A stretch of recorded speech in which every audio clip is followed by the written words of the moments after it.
दिल्ली में आज भी कड़ाके की ठंड पड़ रही है। इस वक्त कई इलाकों में कोहरा छाया हुआ है। साथ ही सर्द लहर की वजह से कम से कम दर्जाए हरारत में गिरावट देखी जा रही है। महकमा मौसमियात का अंदाजा है कि आज भी दिल्ली का कम से कम दर्जाए हरारत 3 डिग्री तक जा सकता है। महकमा मौसमियात पहले ही ऑरेंज अलर्ट जारी कर चुका है। दिल्ली में आज भी ठंड का ऑरेंज अलर्ट है। सर्द लहर ने तोड़ा रिकॉर्ड। बता दें कि 3 डिग्री से भी कम पहुंचा दर्जाए हरारत।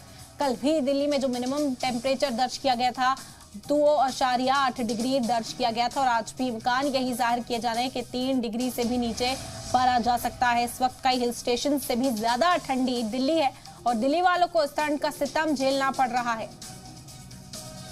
दिल्ली में आज भी कड़ाके की ठंड पड़ रही है। इस वक्त कई इलाकों में कोहरा छाया हुआ है। साथ में सर्द लहर की वजह से कम दर्जाए हरारत में गिरावट देखी जा रही है। बता दें कि महकमा मौसमियात का अंदाजा है कि आज भी दिल्ली का कम से कम दर्जाए हरारत 3 डिग्री तक जा सकता है।